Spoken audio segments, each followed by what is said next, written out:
Hey, Josh and Anthony, how are you? We're doing great. How are you? We're doing great, brother. Thanks for having us on. Awesome, man. Well, I'm honored to have you on my show. This is going to be really cool. Just to talk about your mindset. Everything's about mindset on my show. As fitness coaches, also your mindset as podcast hosts for your, as right behind you, it's showing Sweat It Out, your podcast. So I'm really excited to share with my listeners just what's going on in your world, how you're dealing with the pandemic, how you're dealing, how things are affecting your mindset. So this is going to be an awesome show. Oh yeah, we Yeah, think so looking too. forward to it. We're excited. All right. Well, let's get into it. My favorite part of the show is about mental toughness.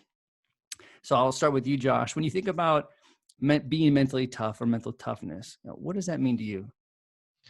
Mental toughness. Wow, great question. I think the big thing that comes to mind is having grit. And grit really comes down to a couple different factors, right? Being resilient. Being able to take on obstacles and handle the punches. So to say. With the things that are going on in your life, whether it be with family, with business, with your significant other, as well as being able to persevere, being able to overcome those obstacles time and time and time again.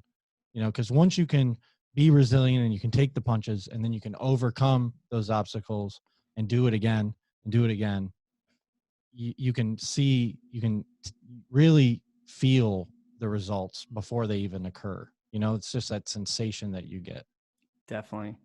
And when you talk about resilience, we talked about this before with the show a little bit, but resilience, mentally tough, grit, these words, they all interconnect. They all have their own place in the world and society. But when you think about being resilient and being mentally tough, we have to learn how to bend with situations. And how do we bend? How do we have that resiliency? We get into our breath. That's how we get present. So I love that you brought that up. Now, staying on this topic with you, when you reflect on your career, is there a specific time where you had to be mentally tough? Well, right off the bat, right now, I'm going through a pretty challenging time, and luckily I have this guy to help me out. When I need someone to lean on a little bit. Vice So versa. yeah, so thank God I have him. I'm not a salesman. I'm launching a new 12-week, really intensive lifestyle coaching program. It has to do with training, like you talked about, breath work, right? Meditation, sleep, nutrition, all that stuff. But I'm not a salesman. I'm naturally an introvert, even though my job requires me to be an extrovert, whether it be social media or talking with my clients or even on the podcast, talking with the guests that we have on, talking with people like you when we go on other people's podcasts. So for me, like being my biggest cheerleader has never been a strength of mine, so getting in front of someone, getting on a Zoom call where I'm trying to sell something to someone, for me, my background's in strength conditioning. So, as working with a bunch of athletes and working with teams, it's really like a churn and burn type system. It's the athletes come in, you train them, you tell them what to do, they leave. If they don't do what you tell them to do, you just talk to their coach, then they get them to do what you want to do. Right. Whereas, if I were working with you as a client, I really have to take into the fact that, I'm working for you, you're not working for me. So how do I go about trying to make you as the client or as a prospective client understand that, what I believe in, what I really, really, truly understand is like my pillars of strength, what those are and how those really equate to you. It's something that's been a huge challenge for me. So, and we talked about this before the podcast started as well, as like, having that team around you, having someone like Anthony here. So when I do have those tough days, he can tell me, like, suck it up, man, you're going to be good. Just keep grinding, keep working, and what you seek will come as long as the message is clear. Totally. I think all of us know on this podcast that how important support systems are, especially right now with pandemic, and also when you're just doing new adventures, when you're doing new things and getting out of your comfort zone. But we'll talk a little bit about collaboration, because as much as me being the only person in my company for the most part, man, when I get to collaborate, man, that's where my frequency is just it goes, man. And that's where I feel like we shouldn't do a lot of stuff by ourselves. So so when we have people like you two having each other, man, that's awesome. It's beautiful. Yeah, collaboration is huge in the fitness industry in particular. it's a way for us to grow our audience, right? Like I can pull from Anthony's audience, he can pull from my audience, because even though we do perform in very similar ways, there's still, little nuances to our personalities that come out in the work that we do that, might be different. So us working together, us working with, great podcast hosts like you, really allows us not only to expand our audience, but really expand inside of our own personal toolbox. If you're not Yeah. collaborating, you're losing. Yeah. Facts. Man, I love that. And, and I'll get to you on mentally tough here in a second, Anthony, but yeah, I'm doing some projects with my mentor, and he just is incredible. He's one of the best in his disciplines. But we both were talking about it yesterday. We're doing meditation music, and I'm creating a lot of music, and he's actually doing a lot of spoken word meditations on top of it. And Amazing. we both talked about, like, we could both do this by ourselves, but it just wouldn't be that fun. And feeding off each other's energy. And before he gets on the microphone and he talks to me like, hey, what are you thinking on this? I'm feeding him all these cool words that he's not even thinking about. And then he's feeding me words to think about when I'm actually creating the music. So it's just hitting the ball back and forth. And I'm like, man, I wouldn't have had that energy exchange if I was doing it by myself. Yeah, I completely agree. And, even before Anthony and I started our own podcast, the Sweat It Out podcast, I had originally started my own, and I had recorded maybe 4 or 5 episodes. And then I started to realize something was really missing there, like I need someone else here to kind of vibe off of and feel that energy. And I couldn't think of anyone better than this guy. Right on. Right on. Well, let's talk to this guy. Hey, so when you think about, Anthony, when you think about mental toughness or being mentally tough, what does that mean to you? So, 100% off the bat, I think something that you and Josh were talking about, being resilient, having resilience obviously sticks out. And I think that's, a huge key factor in mental toughness. But I think also on top of that, it's understanding and accepting failure. I tell anybody I talk to or my clients, you got to understand that failure is feedback. It's constant feedback that you're going to get, and you're going to be able to then learn it, apply it, use it the right way to be able to succeed in whatever it is that you are failing at. And understanding that is what's going to help you succeed. And understanding that's what's going to help you feel down the road more confident. Because at the end of the day, if you don't put in the reps and fail through your reps over and over again until you get there, you're not going to be able to build confidence. Yeah. The only way to build confidence is through failure. The only way to build confidence is through that feedback.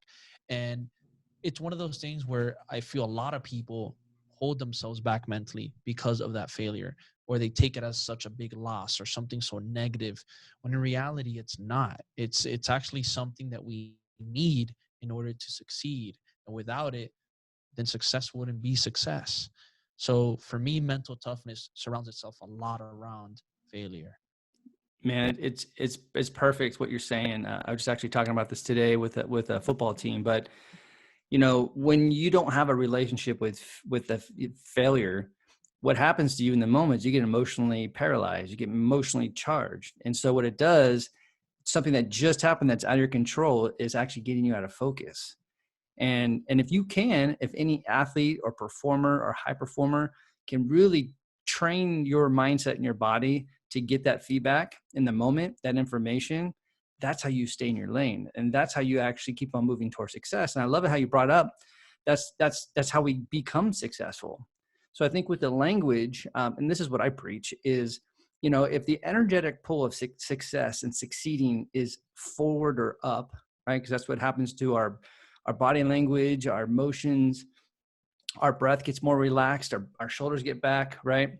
So if we're going up, then, and we know that failure is part of success, and let's fail up, let's fail forward, let's fail fast to move on. Yeah. So just having different language and a different relationship with failure. So, I mean, I think that's beautiful that you brought that up. Now, can you share a specific time throughout your whole career where you had to be mentally tough? Oh man, definitely there's been multiple, but I would say one that stuck out for me the most was the moment I had to transition out of Equinox when I was a trainer. I know Josh worked there as well. He worked on the beach. I worked in Coral Gables, and that's actually where we met. But I would say that it was the moment that I had to leave. And the reason I'm bringing that up is because for me, that was a huge leap of faith I had to take. And there was a lot of mental toughness around that because there was a lot of different things going on between my bosses at the gym, myself telling myself what the best decision is, my parents, stuff like that, family, friends. And it's because at that time I was also building my social media. And honestly, I'm glad to this day that I made the right decision. And it's because I realized that they didn't see something that could have actually helped the company in the long run. That's what I feel. Obviously, understanding corporate is corporate. They have their rules and standards. Right. But the whole thing was, I was building something that they got scared of. They thought I was going to be able to use it against or use it to only myself be beneficial. When in reality, I was just building something to be able to either push. At the current time, I had a little small sportswear brand, to push my sportswear brand. And eventually I could even use it to bring in leads for my clients in the gym. Obviously that's not how they saw it. They took it as a threat, especially having myself worked with another trainer who we were shooting content, and he left because of social media. And he had said, hey, look, I'm quitting because I'm taking my business online. Social media is doing well for me. And he left. And I continued doing, we would shoot each other's videos. And obviously they didn't like that.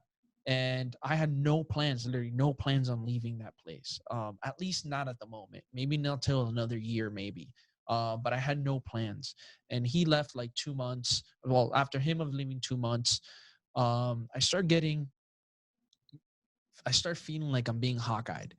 And it's like every movement I would take, where are you going? Like, why aren't you going to be here? Hey, we haven't seen you hanging out around the lobby as much. And keep in mind, my numbers were fine, and we're doing a summer transition, which if I'm hitting a full-time, number at Equinox during the summer, that's pretty good.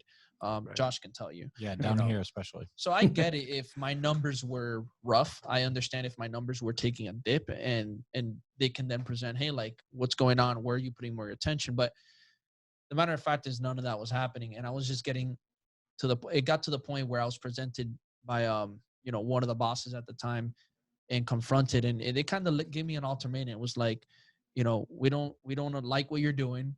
We don't want you doing that anymore. We want you to just focus only on this. And they gave me that ultimatum. And honestly, I'm glad I chose to stick with what I believed was sticking to my social media, making that jump, even though I was not prepared, which I wasn't. And the reason I'm going to bring that up is because not always in life do you have to be prepared. Right. And sometimes you have to understand that whatever you feel that is most aligned with you, and if it's in that gut feeling that you get, and you feel so totally aligned to, and this is the right decision, then it's probably the right decision you have to make, whether you're prepared or not. And for me, that was a decision, and that was a mental tough moment where I had to accept that and understand that whether I want to see it as a failure or as a win, no matter what it is, I knew that that was the right choice. Obviously, making that choice, getting out of Equinox, I had to now go out there, build myself up by myself, build my own independent clientele, rebuild, put myself out there. Thank God, obviously, I had the social media, which helped me in the presence. But it was a scary moment because I was leaving a job that I was making anywhere between 75 to 90K, a year, Right. something that was pretty good for being a trainer in a big box gym. And that was a mentally tough moment. But I will tell you that especially for anybody out there, if you're coming across with a situation like that, and you feel like you're truly doing something great for yourself, and you truly feel that you align with whatever it is that you have or you're doing an opportunity, don't hesitate to go for it if you truly believe in it. Yeah, man. That's a great story, and thanks for sharing. I think there's a lot of great lessons through that story. When you think about transition, when you're transitioning out of sport, you're transitioning out of your job, out of an industry, you're going out on your own. Not only is that's physically and mentally tough, but there's the inner dialogue that kicks in, that inner critic, right? Even though you might be scared as hell doing it, those are the moments where you start talking to yourself and not listening, because you could easily fall in the trap of listening to all the fear and the doubt and all the other guys that are like, putting pressure on you and why are you doing this, and it can make you crumble a little bit, but if you can talk to it and get empowered, that's awesome. And I just want to bring this up because I remember, I don't know, 6-7 years ago, when I wanted to leave my corporate job to do this, to my podcast and being a mental performance coach and running my company, I remember my mentor who I just started, and I was like, he asked me the question. He's like, well, why haven't you done it yet? Like, why are you still working your quote unquote day job? And I'm like, well, I just don't know if I'm ready yet financially. I don't know if I'm making so much money right now. I don't know how I'm going to make that transition. And I remember his story was just like, listen, I know you're at the end of the edge of the cliff. Shit is fucking scary, man. You're looking down going, oh my God, like, I don't want to jump. And he goes, I'm just going to tell you jump. Because guess what? You're not going to die. He's like, dude, you've been so successful as an athlete, as a coach, as a professional in corporate America. You're not going to fail, man. He goes, but I get it. The hardest part is when you want to jump. But when you jump, you're not going to die. So, dude, when are you going to jump? And I'm like, I got to talk to my wife real quick. Yeah, right. Yeah. But it's true, man. You just sometimes you're not prepared for it. You just do it, man. You trust yourself. 100%. So that's an awesome story, man. So let's jump in a little bit about your podcast. But before we get into Sweat It Out, and I want to talk a little bit about that name as well. But how did you two meet, and what motivated you to join forces? You want to go? It's to you, whatever you want, brother. All right, I'll go. So we had obviously, as Anthony said, worked for the same company, Equinox, for, about 3 years together. And we had taken some of their educational classes that they make the trainers go through, like making the rounds, doing all of that stuff. And we vibe pretty instantly. It's tough being in Miami when you're a high performer, because there's a lot of fluff. It's a lot of show, a lot of flash, not a lot of bang. Distractions. Yeah. Totally. So, when you meet someone that is a high performer, that is really driven, that is willing to take those risks that you guys were talking about, it's an attractive thing that you don't want to get away from. Right. And I think that was the case with both of us. So we would work out together. I was obviously on South Beach and he was in Coral Gables. So about 45-minute drive. So when we were in the same club, we'd work out and, shoot the shit with each other. And, it kind of fostered our relationship from there. And then when he left and I left, we started shooting more content together and, doing a couple one-off, like big workouts at, some of the hotels on the beach or in Coral Gables. And it really kind of went from there. And then obviously with the lockdown and COVID, we jumped right into the podcast. We thought it would be the perfect time. Beautiful.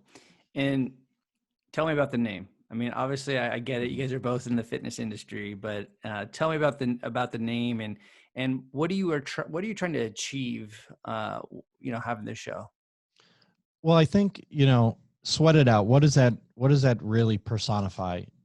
We talked about these difficult moments that people go through in life and how transformative they really can be if you make the right decision and if you do believe in yourself. And obviously the health and fitness component of like sweating and working hard and all that stuff, everyone, that resonates with a lot of people, but sweating it out in other areas of your life, right? In your case, talking about mindset, having those difficult conversations with other people about the things that are going on in your life, having those difficult internal conversations about, are you ready to really make the jump?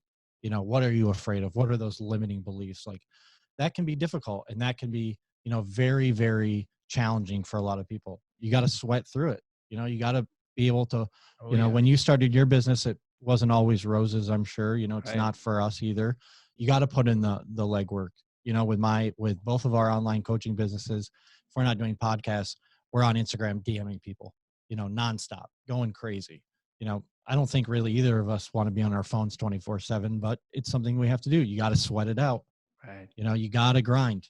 You got to put in the work if you want people to respect you and if you want to be, a leader in your field.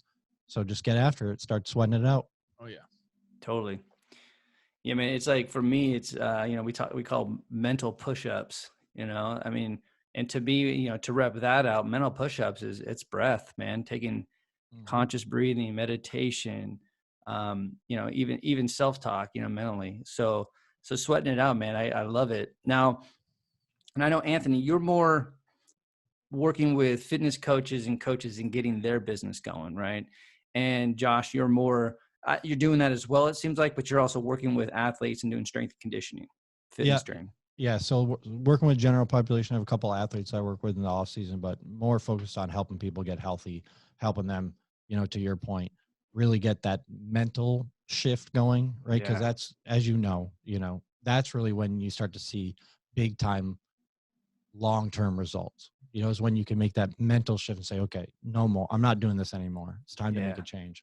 Totally. Yeah, big time. And then, over here, I would say it was me just moving from, I've always been in the fitness and health field.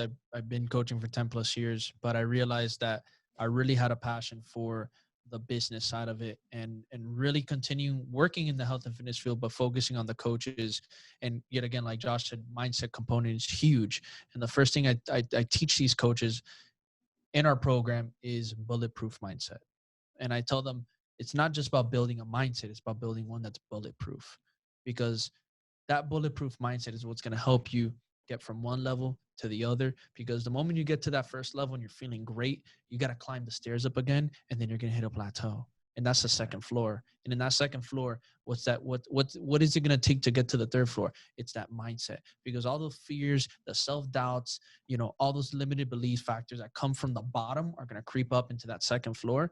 And now you have to have a stronger mindset to climb up the stairs again. And then you're going to climb up, you're going to hit another level. And then that same plateau happens. And then the same exact fears are going to come out again. Boom, boom, boom, boom, boom, hit you. And you have to have a stronger mindset, so I dive deep into that because it really is important to have a strong mindset, and then from there to be able to create a high optimizing schedule, a schedule that you can respect, that you can marry, that you can stick to. And one thing I always tell people is if you don't respect your schedule doesn't respect you.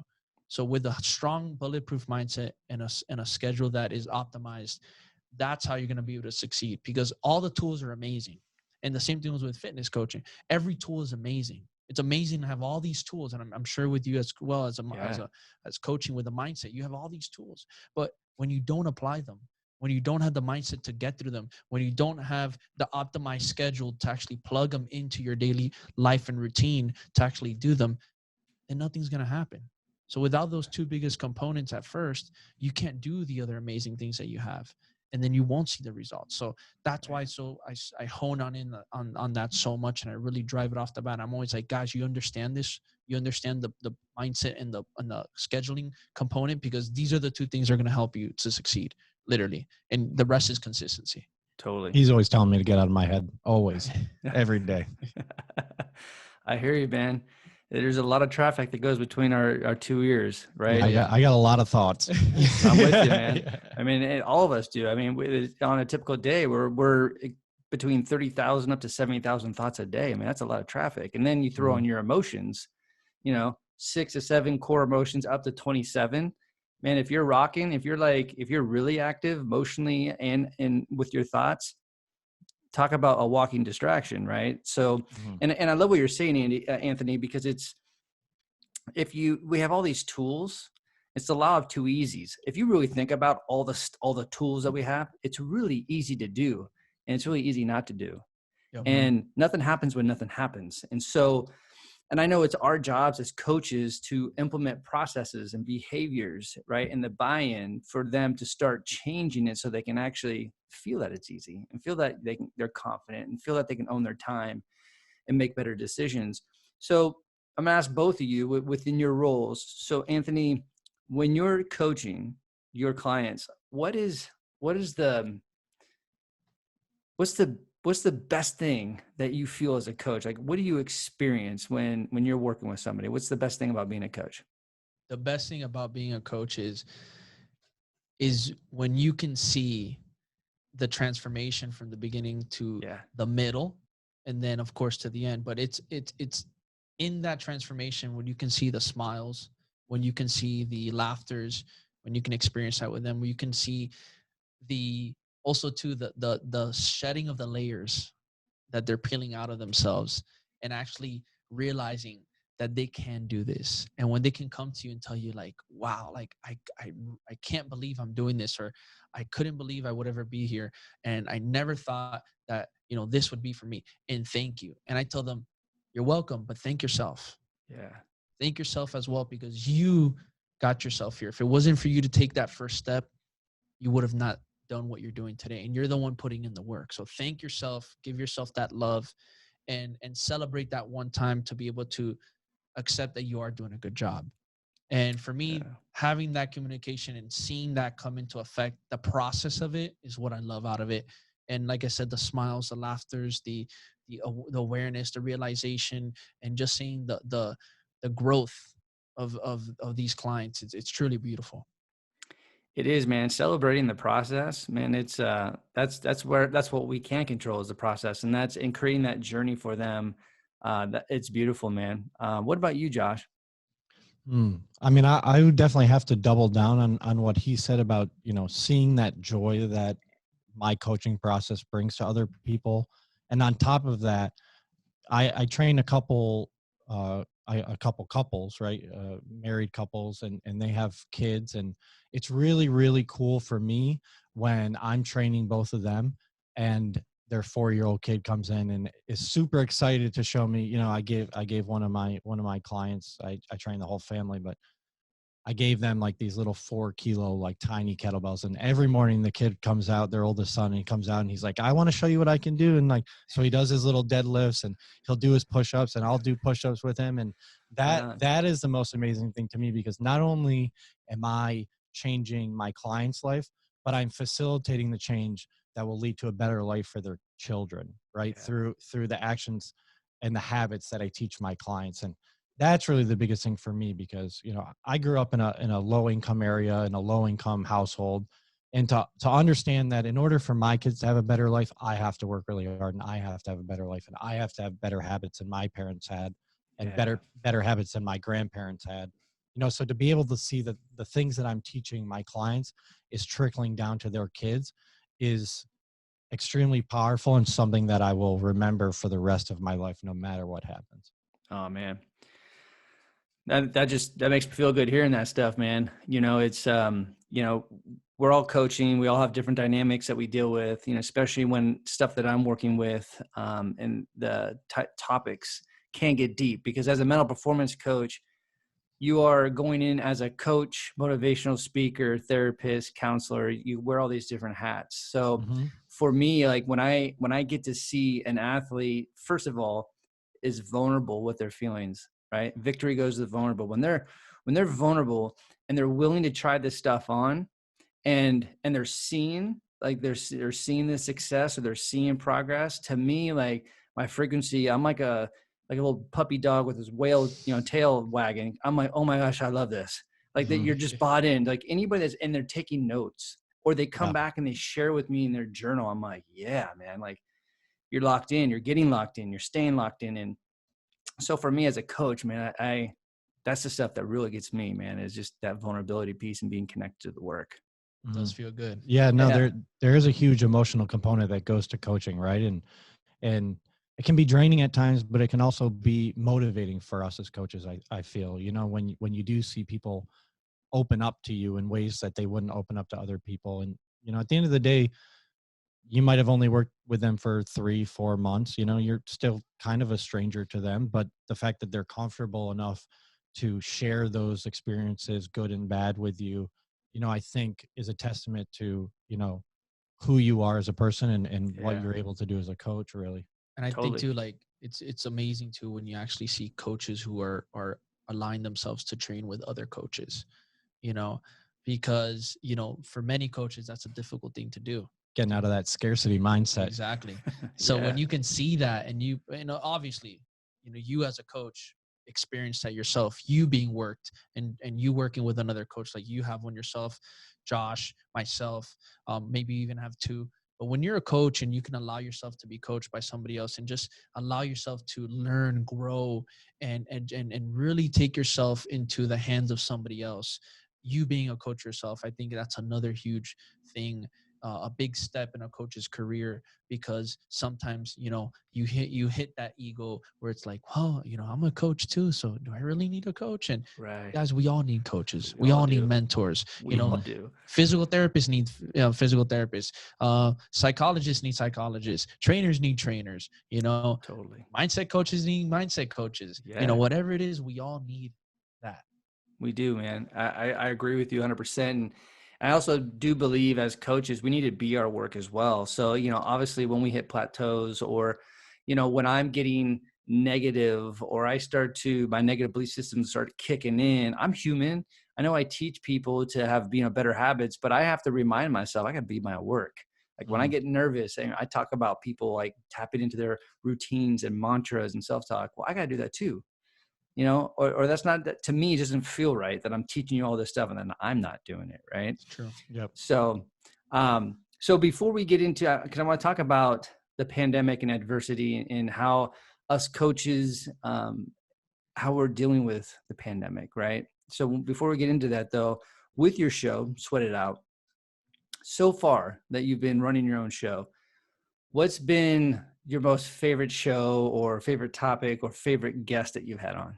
That's hard. Yeah, that's really hard. So many to choose from. Yeah. Different categories, different topics, been some great ones. Yeah, I think, you know, overall, really, I like the fact that we're able to connect with so many different people in general, right? From so many different walks of life. We've had, you know, DJs in here, people who work in the nightlife industry in Miami, coaches, Olympians, you know, so to be able to hear so many different stories and so many different processes that have allowed people to get successful has been, you know, a tremendous value to our audience, but in particular us as well, right? I've seen a lot of growth in myself over the past 5.5 months, you know, but really, I would say, I don't know, we had, you know, I would say probably some of the ones with our closest friends, you know, where we're just in here in the studio kind of vibing and you know, joking around and going back and forth, and also allowing us to be a little more vulnerable, right? And share some of the stories that people really do want to hear, you know, but make us hesitant to share because, oh, what are people going to think of us? You know, it's like, well, people, like you mentioned, we're humans. You know, we have problems. Oh yeah.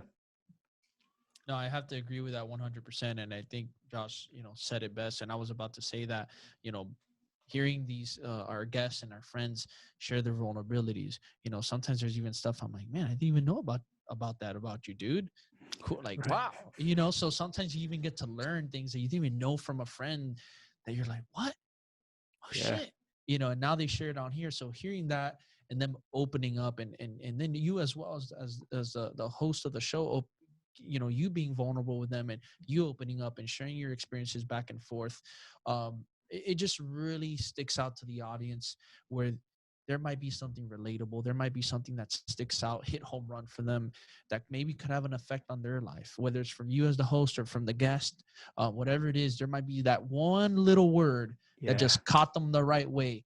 And that's the beautiful thing about having so many diverse different guests, is that, you know, you don't know who that one might have an effect on your audience, because all it did was take that, the way they said it, the way they pronounced it, the energy they delivered it. Maybe it was that exact word that they put. Maybe the word was said differently than another time, but that one moment can change that person's life or really hit them to do something that they haven't done or work on themselves. Yeah. You know what? It's really funny because like some of the guests I've had on my shows, I've been very fortunate to get some really beautiful, awesome guests. And, you know, some of them have been, you know, the best in their field, especially in the athletic, you know, side of the house. And, you know, when you think about one that comes up, Roger Craig, who was 3-time Super Bowl champion back in the 90s with Joe Montana and Jerry Rice and Ronnie Lott and all them. You think you know this big time, the catch. big time, right?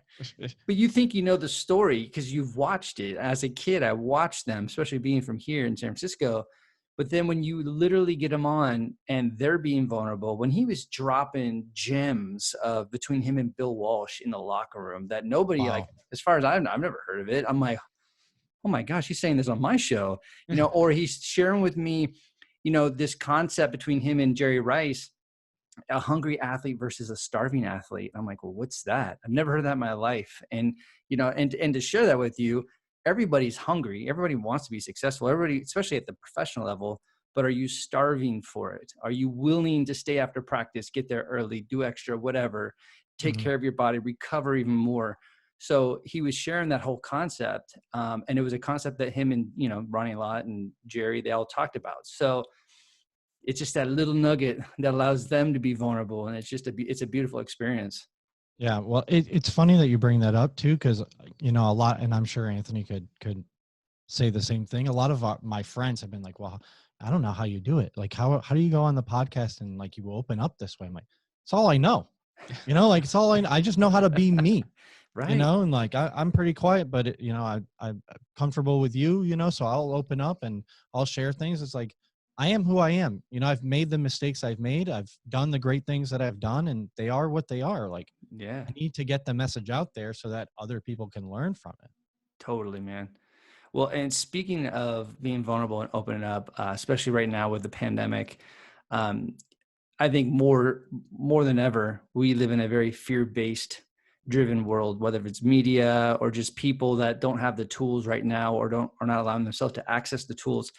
Just fear is overruling a lot of things around us. So, as coaches, how has the pandemic affected your business or affected your mindset? So, off the bat, I think everybody could say, it caught everybody off guard, whether you were the highest successful person, uh, nobody really wanted this. No one saw it Nobody coming. wanted this. So nobody saw it coming. Off the bat, everybody was in shock. What's going on? What is this? Is this real? So I think it caught everybody by surprise. And obviously, I think it made everybody worry somewhat, some more than others, obviously, but I think everybody was kind of worried. My thing was, and I guess it's just how I've always been. And it was one of those things where I told myself, well, this is here. So just create that awareness of what's going on and what I have present. And then just move forward from there. What can I do now? What am I in control with, and what am I not in control in? And when I asked myself that, and I started literally jotting down, I'm in control of this. I'm not in control of this. Well, great. I'm in control of all these amazing things that I know I can push forward to continue succeeding, and for sure, at least get by from what's going on right now. And it's just one of the things I work with my clients too. And a lot of people I just get in front of, and I tell them, look, guys, be aware of where you are currently, and then realize what you're in control of, and realize what you're not in control of. And then start focusing on what you're in control of. Because way too many times, and we're victims. I mean, we've done it. We try to control the uncontrollable, and you're putting all this time and energy on trying to control the uncontrollable. That's all around us. You hear it from the media, the distraction, the this going on, the that, the this. And it's like, as much as there's problems going on, we need to understand there's a lot of problems we can't control. Right. And you need to fix what you can control first, and that's yourself. And if you can control what you can, and you can work on yourself first, then that's more than enough, because that's where the impact is created. That's where the success is created. That's when the best version of you is created. And then later on, you can start moving into bigger things and start helping other people and start pushing forward into in serving more people and being just a true advocate in whatever it is you're trying to do, and really pour out your best. But if you don't start with you, you can't do that. Right. So understand what you can control and work from there. And trust me, you will see a lot of beautiful gains coming out of that.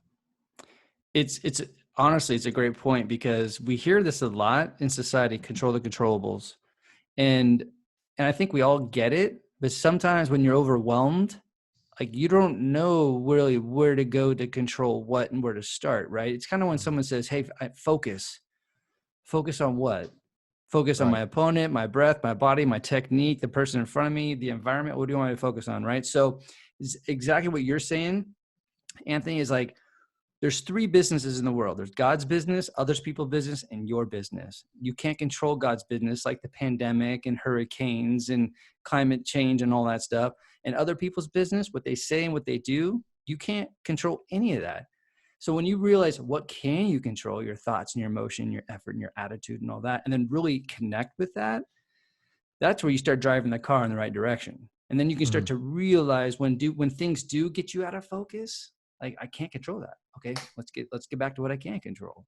Yep. And it's taken me a long time to get that, but man, when I got it, I'm like, okay, now I'm driving the car in the right direction. So, And we still fall out of it at times. oh yeah, for sure. I forget to put on the seatbelt sometimes. Yeah. Yeah. Right. Yeah. I don't even think they have seatbelts where I come from. No, What about you, Josh? What about kind of? I mean, I completely agree with what you guys were talking about, and I think just to add to that, right, it was really realigning myself with my core values and my non-negotiables, like Anthony always talks about, right? Is what am I willing to accept from other people, and what am I not willing to accept from other people? What am I willing to accept from myself, and what am I not? You know, I think before the pandemic, I was really on a roll, training a ton of people, working on my online business, like grinding with social media, and I just got caught up in the day-to-day action of just doing things. Yeah. Right. But what was the purpose, as you mentioned, right? What was I really doing these things for? Well, the answer was to make a lot of money, you know, and Yeah. I found myself not making the money that I was making before, even before the pandemic. And it wasn't until I realigned myself with my core values and really came and thought about, like, okay, morally, what do I believe in? You know, socially, what do I believe in? Fiscally, what do I believe in? With my business, with whatever, with my family, with friends, what do I want them to think about me? And what do I want to think about myself when I'm around them? You know, so bringing myself to those values and realigning with those has cleared up a lot of, you know, convoluted messages in my own head for me, you know, and made those decisions, like you were talking about, made it a lot easier to make those decisions on the fly. It was a super simple way to go about it. These are my, 5-10 values. Does this action align with those? If it's yes, do it. If it's not, avoid it at all costs. Right. You know, both of you are saying this indirectly in different ways, and I've been talking about this a lot with the pandemic. It's about connection. You're connecting yourself. Stay connected with yourself, your craft, your core values, right? Stay connected to the things you can control, create some awareness, but also stay connected to the people that feed you, right? So we're here on this earth, I believe, is to give and receive our energy and also to solve problems. But the core of it is energy. So if we're staying connected to the things we're talking about and feeding, people and having them feed us, to me, like you were saying, Anthony, people are kind of waiting for this thing to happen or get over with. No, man. Like, I'd rather be ahead of the curve, ahead of the ball, right? You know, just about to score the touchdown right when it's like everything's quote unquote normal. And that's what I've been just teaching a lot of athletes, is like, this is where you do all the hard work in the dark so you can shine in the light. So when it's time for you to play or to perform, or unexpectedly the light is shined on you, your number's called, you're ready to go. You're not going backwards to go forward. You're there, right? You've arrived. So I love that. I can keep on talking to you guys for hours, man. This is Same here. We're having a great time. I love it. Yeah. But let me ask you one question here before we close up. And it's all about reflection. So I'm sure we've all done that right now during these times. But really quick, individually, I'll start with you, Anthony. When you reflect on your whole career, what do you think you've learned the most about yourself? I think what I've learned the most about myself throughout the starting point of my career, I think would have to be the fact that this is tough because, I've actually thought about this deeply. I would say I've learned about myself that I'm more capable of what I thought I could be.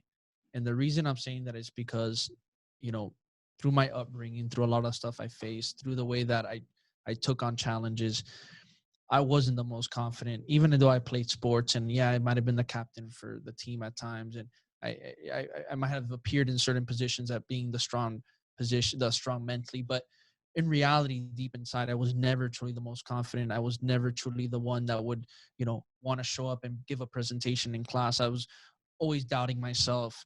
Never thought I was going to be able to own up to some of the things I wanted, and I had certain circumstances with my family that were negative and hindered on my thought processes and where I wanted to move in life. And it wasn't honestly until I had a point where I left Miami for 6 months, went to New York, lived with my cousin, and I got out of the bubble. And when I got out of that bubble of being here in Miami, with that, some of that negativity, that negative energy pulling me back, Yeah. it made me realize that I can do more. It made me realize that I had more. It made me realize that I was meant for more. And it made me realize that, you know, I can be a believer in the things I believe. And that's why I wear a bracelet that says believer every day, because I am a believer, you know, and I am a true believer in the things that I can accomplish and will accomplish. And for me, it was that. It was that knowing and that awareness of understanding that, you know what, I am meant for more. I am meant to serve others. I am meant to be able to be the best version of myself. I am meant to be here on this earth doing some amazing things that I know I can do as long as I work hard, work smart, stay consistent, have good moral values, provide for the world. And it was that awakening. And and honestly, if it wasn't for me removing myself out of that bubble, I don't know exactly how things would be now. I don't know maybe when that awakening would have happened, but that moment for me was a true awakening. And I'm glad I had that jump. And I think that sometimes in life, we have to remove ourselves out of certain situations to be able to have an awakening. Whether it's take yourself out of your household, move somewhere else, remove yourself out of your group of friends that maybe are not serving you, remove yourself out of a current place so you're not unhappy and it's only draining you and pulling you down. And sometimes removing ourselves out of situations or certain things wherein it's completely okay. Yeah. And taking yourself out of that to be able to think, reflect, and truly, have time for you, which a lot of people sometimes don't make time for themselves and really find yourself. And for me, that's truly what hit me, and what I truly stick to every single day is that was my thing. You also, again, you make another great point, whether if it is to move yourself out of the environment that you live in. But sometimes when we get so stressed out, or we're overanalyzing, and that hamster in our brain is going 100 miles an hour, sometimes the best thing you can do is get out of that environment that you're feeling stressed out or feeling the pressure, and get out of it so you can change your paradigm. And for me, I love getting, like, when I'm sitting in this office and there's times where I get a little stressed out, and when I get outside my backyard and I put some music on my headphones and I go trip out on nature, is what I call it. There we go. Man, I just, like, I can see, like, it's just nuts, like what music does to my blood system, and my whole everything just goes into second gear. But I can see, like, the energy come off the plants depending if the sun's coming out. So, but it's just little things like that. Like, yes, you can go change and go live in another state, another city, get a completely different energy charge and perspective. But sometimes, if you're feeling stressed out, just change the environment, man. Empower yourself to make that choice. So that's cool. That's great. What about you, Josh? What do you think you've learned the most about yourself? For me, it was really just to, be myself in general, right? Like, own who I am as a person, own what I believe in, own the types of relationships that I want to have with people, and be comfortable with those decisions.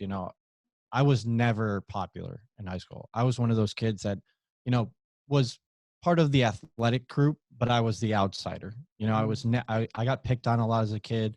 I was alone a lot because my mom was a single parent. She was working a ton.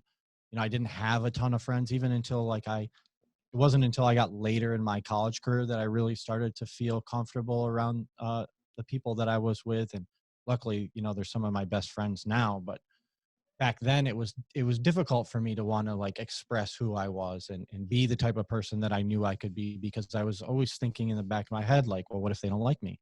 Well, what if this doesn't work out? Well, what if that, so just letting go of that and just being the type of person that I want to be. And, even with what we do now in our careers, like, I'm not, you won't always see me with a giant smile, like, from ear to ear on my face. I'm just not that person, but for so long, people tell me, oh, you're on camera, you got to smile, you got to be peppy. Like, I always felt really awkward. I was like, I can't do that. Like, Right. I have a scowl on my face, just, who I am. Doesn't mean that I'm not friendly, but Right. my face doesn't always tell it, so just being really comfortable with who I was. I was never the captain of the team. I was, I always had to work hard for everything I had. I always had to work on my technique and get the reps in, and fail often and fail fast, like you were mentioning. you know?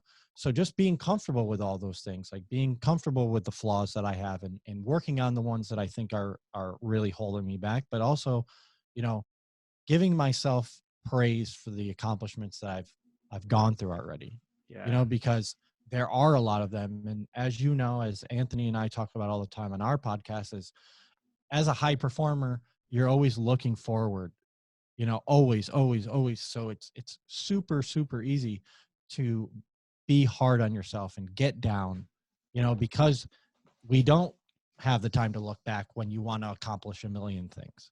Right. But looking back is what gives you the motivation to be able to accomplish all those things and to be able to be resilient and to have grit, like we were mentioning earlier on the podcast. You know, so for me, just being comfortable, you know, in my own skin, who I am as a person. And again, right, going back to those non-negotiables, like if you can't accept that I'm, you know, this wacky, silly person who's also an introvert, you know, Right. I'm not the person for you. You know, maybe we'll have like a little less substantial relationship, and that's fine. But for those that want to be a integral part of my life, you know, I try to do everything I can to give back what I receive from them. So, you know, just feeling comfortable in my skin, and being the type of person that I know I can be. Yeah. You know, self-acceptance, it's huge, and especially when you're coaching and you're coaching a lot of, it's different one-on-one, I think, for me at least. But when I'm coaching a ton of people, 30, 40, 100 people, there's a lot of perspectives that are going on about you. And Mm, if you're not good with you and locked in, and you start getting like, you know, creating story, that throws you off. And, you know, when I first started doing this work, I remember working with a high school, and I remember and building a good relationship with the team, but it was 4 or 5 weeks into it when they started to lose a little bit. So things were kind of cracking a little bit within the culture, and they rebounded, uh, thankfully on that, unfortunately. But I remember there was a time in a session where there was like a group of them that were just totally disconnected, and they were laughing. They were like not paying attention, not participating. And I started to make it more about me. And I remember I started to get upset, like in my mind.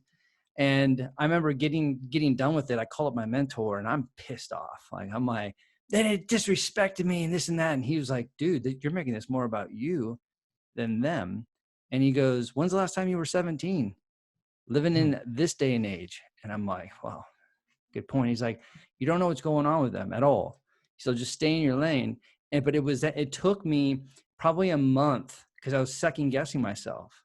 So I just had to, like, before going into these sessions, I literally had to drop into that self-acceptance mindset, if you will, and give myself permission. Like, you are free from thinking these kind of negative thoughts. You are free. You can be free and be yourself. Like, don't let a 16-year-old, 7-year-old change the way that you actually feel about yourself. Right. right. No, it's so important, you know, for your mental health and just, you know, your overall success in life, you know, whatever it may be. Like, you attract the people that are attracted to you, right? So if you're putting off this false bravado or this false, you know, sense of who you want people to think you are, then you're going to attract the wrong people. But if you are who you are, you're going to attract the people that are going to want to elevate you and are going to want to be a part of your life in a positive manner. And like, one thing I want to say is just, guys, like, don't be scared to go out there and really show who you are. Don't be scared to put yourself out in the world. Don't be scared to take that step, that leap of faith, or take that jump. Don't be scared as much as it is scary. Don't be scared to enter that unknown, because most of the times when you go to the other side of the unknown, it's going to be much greater than what you thought, especially when you feel that it's for you, especially when you feel that you have to do it, especially when you feel deep inside that this can be your calling. This can be the answer. Don't be scared to enter that unknown, and literally fight through that battle of getting to the other side. And something I love to always say, um, within that, don't be scared to move. Don't be scared to take action. And the reason I'm going to say that is because the world doesn't stop moving for you. So why are you going to stop moving for the world? Right. Exactly, man. Man, it's the unknown, the unexpected adversity, man. It's what I've learned the most about the pandemic, is that on the other side of a crisis, because we all have different meanings of what a crisis looks like and feels like. To me, I've learned that as soon as I feel like there's a crisis, there's an opportunity. And Mhm. what I've learned through this like the opportunity for me is that I've gotten reconnected with my creativity. whether if it is with video or social media or doing different things. I have more space now and time, but behind me, my bass and my guitar and all my drums and my software, I'm creating tons of stuff now. But that's the opportunity. This whole pandemic made me pause, and it allowed me to pause to actually get reconnected to my creativity. So it's been kind of cool. Yeah, it's gotta be a great feeling. I know we 100% feel the same way, and have had the same type of reflection and understanding about what the future holds if you put in hard work and are just an honest person. Totally, man. Totally. Well, how can they listen to your podcast and follow what you guys are doing, connect with you guys on social media? So the Sweat It Out podcast, you can find us if you want to watch the full video. You can find them on our YouTube channel, Sweat It Out Podcast. If you are only listening to the audio, you can find it anywhere podcasts are heard: Apple Podcasts, Spotify, Google Play, all that good stuff. If you want to find me on social media, my handle is at the Movement Coach, the MVMT Coach, and my website the same thing, the mvmtcoach.com. If you guys want to find me, my Instagram handle is Mendez Fitness, MENDEZ Fitness. My email is mendezfitnesspro@gmail.com, or Anthony@mendezfitness.com. And there's also my website, mendezfitness.com, and YouTube, mendezfitness.com. Everything Mendez. He's a legend. He's a legend. But anyone who's listening to this podcast, please reach out to us. We can only be as great of a coach as the people that seek our help. So, we're here for you guys.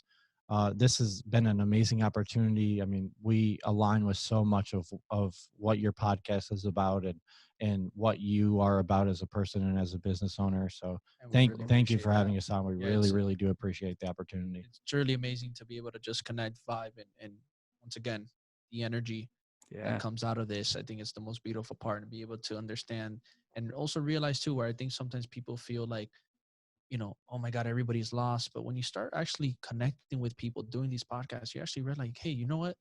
There are a lot of people that are working on themselves too. There are a lot of people that are actually trying to better themselves. There are a lot of people out there that are trying to do better and help others. And you just got to find those people, guys. You got to find those people and stick with those people and then collaborate and use that collaboration to go out there and support and drive more energy into the people that need it, that are maybe currently lost and need to hear that voice. Totally. We got to plug into it, man. We got to plug into each other. I love it, man. Well, this has been awesome. And your energy, what you guys are doing, man, your mindsets are locked in. I loved it. And I really appreciate you sharing your story and being vulnerable, man. It means a lot. I know my listeners are going to love it. So I want all my listeners to go check them out. Check out the podcast, Sweat It Out. Sweat it out when you're listening to it as well. So, there it is, man. So thank you again. And I really appreciate it, guys. Really Thank do. you, brother. Yeah, thank you. It. Much love to everybody.